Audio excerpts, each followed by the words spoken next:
Bonjour à tous, je reviens avec une nouvelle vidéo YouTube, cette fois-ci sous forme de podcast, afin de vous présenter des webtoons que je lis et que j'aime par-dessus tout. Donc j'en ai sélectionné 4 parce que c'est déjà pas mal, j'ai beaucoup de choses à dire sur eux, mais voilà, peut-être que bien cela vous en fera découvrir des nouveaux si vous en lisez déjà et vous donnera envie à votre tour de les découvrir et de les lire. Donc sans plus attendre, on va commencer avec le premier webtoon que j'ai sélectionné, à savoir The Witch and the Bull. Donc en français ça donne La sorcière et le taureau. Donc pour vous en faire un résumé rapide, on est plongé dans un univers mythologique où vivent sorciers et humains. Donc on a le roi Déo qui souhaite faire cohabiter dans son royaume les humains et les magiciens. Mais le conseiller du roi, Tan, il n'est pas vraiment très enchanté de cette nouvelle parce qu'il reste encore en lui de l'animosité envers ses sorciers. En effet, il faut savoir qu'il y a à peine 2 ans auparavant, ces deux mondes étaient en guerre. Et donc, il reste encore de l'animosité envers ces deux mondes et la paix y est encore très fragile. Et il fait rapidement la rencontre de Haro. C'est une jeune magicienne mais qui cache son identité. Elle est obligée de cacher son identité parce qu'elle a décidé de vivre dans le royaume où vit Tan. Et donc la place des magiciens est encore un peu mal vue. Elle tient un petit café. Et quand celui-ci va découvrir qui elle est réellement, il va décider de fermer tout simplement son café, disant que ce qu'elle faisait c'est illégal. Donc son comportement, le comportement de Tan vis-à-vis de Haro, lui vaudra un sort qui le transforme en taureau. Alors on ne sait pas par qui ce sort a été jeté, mais en tout cas le jeune homme va tout faire pour essayer de retrouver sa forme humaine. Donc sans lui révéler à son tour sa réelle identité, Tan va demander de l'aide à Haro. Ils partent donc ensemble pour un voyage plein de magie. Alors j'ai tout de suite été attirée par l'univers de cette histoire parce qu'en effet le webtoon c'est un mélange de mythologie et d'astrologie. Donc on apprend en fait des choses sur ces domaines et surtout les dessins et les couleurs sont vraiment très jolis et très lumineux. On sent qu'il y a vraiment de l'imagination derrière tout ça. Et j'aime également le personnage d'Haro, donc qui est une fille qui se laisse vraiment pas faire et qui a un grand sens de la justice. Elle sait bien remettre les gens à leur place et elle est très intelligente. Et j'aime aussi le fait qu'elle soit liée avec les étoiles. C'est vraiment très beau à voir et très poétique. Alors quant à Tao, pour le moment, c'est plutôt un personnage, pour ma part, plutôt un anti-héros pour l'instant. Parce que même si là où j'en suis rendue dans l'histoire, il commence à s'adoucir avec le temps, il reste encore un personnage un peu compliqué en fait, hein. Il est un peu désagréable. Mais néanmoins, je pense que ce qui fait de lui un personnage intéressant, c'est que justement, ça, à mon avis, ça va être le personnage qui va le plus évoluer dans cette histoire. Et donc, j'ai vraiment hâte de voir jusqu'où il va évoluer et comment il va évoluer. Et pour terminer, j'aime beaucoup ce webtoon parce qu'au cours de leur voyage, les deux personnages vont avoir plusieurs aventures en fait. Ils vont rencontrer plusieurs autres personnages. Donc en fait, l'intrigue n'est pas du tout ennuyante. Et on a affaire à plein de petites histoires qui s'empilent les unes aux autres et qui font avancer les deux personnages. Donc vous pouvez retrouver ce webtoon sur l'application justement Webtoon. Donc je vous mets le lien de cette histoire dans la barre d'infos.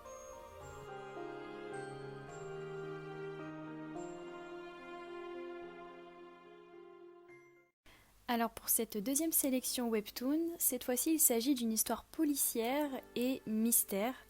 Donc je vous avoue que pour ce webtoon là, c'est hyper difficile à expliquer l'histoire tellement l'univers est grand et riche en fait. Et donc en gros c'est l'histoire de Lauren Sinclair, un officier de police, qui avec son équipe travaille sur une série de meurtres et sont à la recherche non seulement du meurtrier, mais aussi de toute son organisation criminelle. Donc le meurtrier qui se fait appeler The Purple Hyacinth, à savoir en français la jacinthe violette. Donc la jacinthe c'est une fleur. Alors pourquoi ce nom ?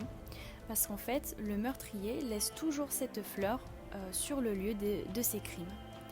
Et donc un jour, Lorraine se lance dans une course-poursuite avec le dit meurtrier, et au moment où celle-ci arrive enfin à mettre la main sur lui et peut résoudre l'enquête, le meurtrier qui s'appelle Kieran va lui proposer un marché. En effet, ils se sont rendus compte que tous les deux partageaient un but commun. Et donc cela a pour conséquence que la policière et le meurtrier travaillent ensemble dans le secret pour démasquer l'organisation criminelle dans laquelle travaille Kieran. Mais cette organisation est extrêmement secrète, donc lui non plus n'a pas forcément beaucoup d'informations à son sujet. Donc ce que j'aime par-dessus tout dans ce webtoon, c'est qu'il est extrêmement complet. En fait, on a non seulement les dessins, les répliques, donc d'un webtoon en fait traditionnel, mais en fait parfois certains chapitres sont alimentés de musique et d'effets sonores. Ce qui fait que on est vraiment plongé dans l'histoire. Il y a quelque chose en plus qui fait qu'on est vraiment dedans. Et vraiment l'intrigue elle est super bien ficelée. C'est comme lorsqu'on regarde une série en fait, une série à la télé. On tombe tout le temps des nues, on a énormément de cliffhangers, rien n'est incohérent. C'est vraiment impressionnant de la part des créateurs d'avoir inventé une histoire aussi complète en fait. Et franchement, ça m'étonnerait pas si un jour on voit une adaptation de ce webtoon aux écrans. Et puis même les genres sont très bien dosés parce qu'on a énormément donc, de policiers, de suspense et de mystère, mais on a aussi d'un autre côté des moments beaucoup plus soft, voire extrêmement drôles en fait. Donc ça vient un peu casser l'ambiance parfois lourde de certains passages. Donc c'est vraiment un webtoon qui peut plaire à ceux qui ne sont pas du tout friands de romance à l'eau de rose. Là c'est digne d'une bonne série. Donc vous pouvez aussi le retrouver sur l'application Webtoon sous son nom français, La Jacinthe Violette. Alors ensuite, j'aimerais vous présenter Remarried Empress, ou en français L'impératrice remariée. Donc il faut savoir qu'à la base c'est un web novel, donc c'est-à-dire un roman en ligne qui est publié en Corée. Donc c'est l'histoire tout simplement de la vengeance d'une impératrice qui a perdu sa place dans l'Empire. Donc le premier chapitre, l'histoire commence in medias res, où le puissant empereur Sovichou décide de divorcer de l'impératrice pour se remarier avec une ex-esclave, Rashta. Donc, contre toute attente, l'impératrice accepte ce divorce, mais bien sûr, à la condition qu'elle puisse elle aussi se remarier. Et elle ne choisit d'autre que Enlil, l'empereur d'un pays voisin. Donc ça, c'était le résumé du premier chapitre. Mais en fait, il faut savoir que le reste de l'histoire va être un retour en arrière sur comment ce divorce a pu avoir lieu. Et donc, on y fait la connaissance de tous les personnages que j'ai cités juste avant, et on constate bien que la relation entre l'empereur Sovichou et l'impératrice Navière était totalement platonique et purement politique. Néanmoins, Navière remplissait son rôle d'impératrice parfaitement. C'est vraiment un personnage majestueux, elle est parfaite, elle ne commet aucun impair, et c'est vrai que dit comme ça, on pourrait croire que c'est un personnage avec qui on ne pourrait pas du tout s'attacher, mais en fait pas du tout, parce qu'elle fait aussi preuve d'une grande sensibilité lorsqu'elle est seule, et elle est tellement juste en fait dans ce qu'elle fait qu'on peut qu'être avec elle. Et j'adore tellement cette histoire parce que même s'il y a peu d'action comme on l'entendrait dans un webtoon, il y a quand même beaucoup de complots politiques, des tensions au sein de la cour, que finalement on est pris dans cette action et c'est vraiment très prenant. Et on se rend compte que Navière, elle est dans un univers où le moindre faux pas peut lui porter préjudice. Elle est en fait dans une sorte de jungle politique, jungle princière, où elle doit se défendre. Elle ne doit vraiment pas se laisser faire. Et ce sera vraiment pas chose facile avec l'arrivée donc de cette Rashta, la protégée et concubine de l'empereur. Et c'est au cours des affaires politiques que Navière fait la rencontre de Enlil, l'empereur voisin, et en même temps l'allié de son empire. Donc elle va monter tout un stratagème pour affronter son époux et ainsi grimper au sommet des échelons. Donc, à travers ce bref résumé, vous l'aurez compris, on a vraiment affaire ici à une femme forte et super intelligente. Et pour terminer, que dire des dessins en fait qui sont mais tellement magnifiques. Ils sont colorés, ils sont super bien travaillés.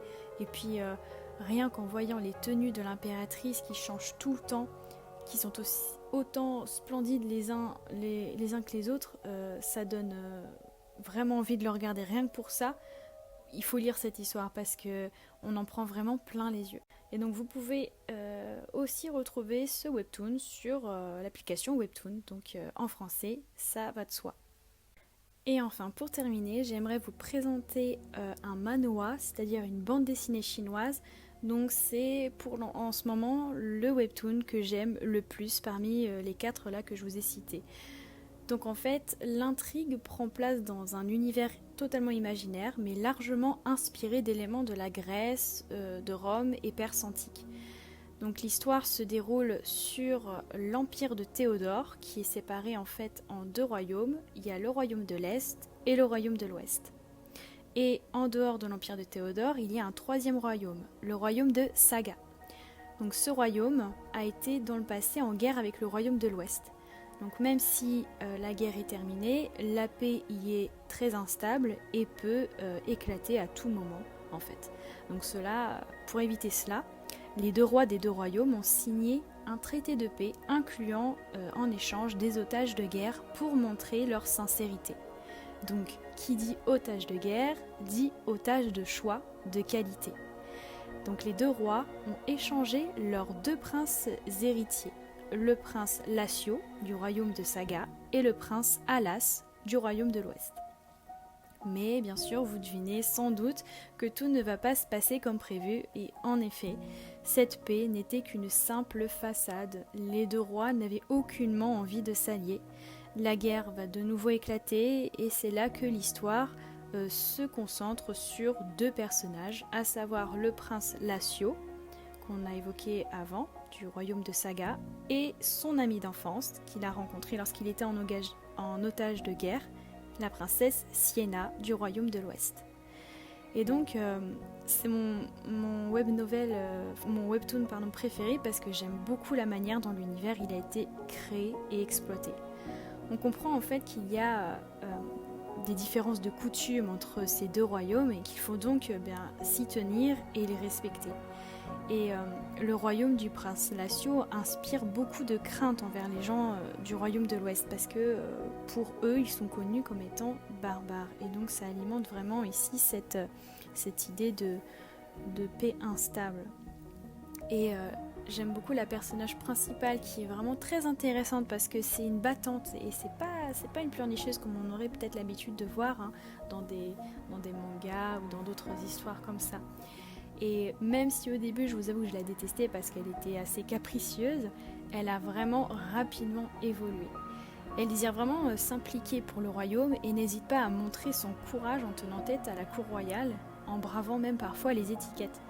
Et c'est vraiment un personnage dans l'air du temps parce qu'elle a un esprit libre, elle est très en avance sur les mentalités de son royaume, comme par exemple il lui était interdit de monter à cheval, même d'apprendre à lire ou de manier l'épée, et elle en fait elle va faire tout le contraire, elle va faire ces choses. Et son père n'accepte pas forcément son comportement, mais elle ne se laisse vraiment pas faire. Et aussi, ce que j'aime, c'est les dessins qui sont à couper le souffle. Encore une fois, on a le droit à des paysages magnifiques, énormément de couleurs, mais aussi beaucoup de détails. Et ça fait la différence, je vous l'assure, parce que même les tenues des personnages sont hyper bien travaillées. Il y a énormément d'ornements, de petites choses comme ça qui font tout en fait. Et j'aime beaucoup également le fait qu'une bonne partie des premiers chapitres se concentre vraiment sur l'enfance des personnages. On suit leur évolution et leurs liens qu'ils vont créer tous les 2. L'histoire, elle prend vraiment le temps de bien se mettre en place. On va pas trop vite et on se rend même pas compte en fait que les personnages grandissent physiquement, puisque tout se fait naturellement. Donc pour s'intéresser de plus près aux personnages, donc Lassio, le jeune prince héritier du royaume de Saga, c'est vraiment un personnage magnifique, mais dans tous les sens du terme. Il incarne une prestance et une noblesse incroyables. Il garde toujours son sang-froid, même face au mépris et aux provocations de ses ennemis. Il est très réfléchi et lui aussi en avance sur son temps. Et d'ailleurs, c'est un des seuls personnages qui encourage Sienna à accomplir ce qu'elle fait en fait, à l'encourager à être en avance sur son temps. Et donc, l'intrigue, je l'adore évidemment, parce que même si c'est vrai au début, cela a tout l'air d'être une histoire purement romantique, en fait c'est vraiment pas ça, parce que plus tard ça sera plus le cas, puisque l'histoire elle sera plutôt axée sur le pouvoir, les stratégies politiques, sur une partie un peu sur la guerre, donc c'est vraiment super intéressant. Et également une histoire qui aborde des thèmes sérieux en fait, des thèmes sérieux comme ils abordent les préjugés, les conflits politiques. Donc vraiment, pour l'instant, là où j'en suis, c'est une histoire qui a pris une tournure bien différente de ce qu'elle était au début. Et puis pour terminer, un troisième personnage qui, je pense, aura beaucoup d'importance plus tard, même si là en ce moment où est-ce que j'en suis rendue, c'est pas trop le cas, c'est Naya. Donc Naya, c'est le prince, même le roi du royaume de l'Est, qui a eu accès au trône dès son plus jeune âge. Donc pour l'instant, on ne sait pas grand-chose de lui, à part qu'il reste assez à l'écart des histoires des deux autres royaumes. Mais néanmoins, il semble pas très enchanté de la réconciliation des deux royaumes. Donc je pense sincèrement que ce personnage-là ne sera pas très sympathique et qui fera baver nos deux personnages principaux. Alors la seule chose regrettable, je pense dans ce manhwa, c'est qu'il n'y ait pas de traduction française pour le moment. Et donc vous ne le trouvez qu'en anglais. Moi je le lis en anglais personnellement, mais vraiment j'insiste, c'est un webtoon magnifique que je vous recommande vivement. Les phrases sont vraiment faciles à comprendre et même si vous ne comprenez pas tout, avec les dessins, ça aide à comprendre.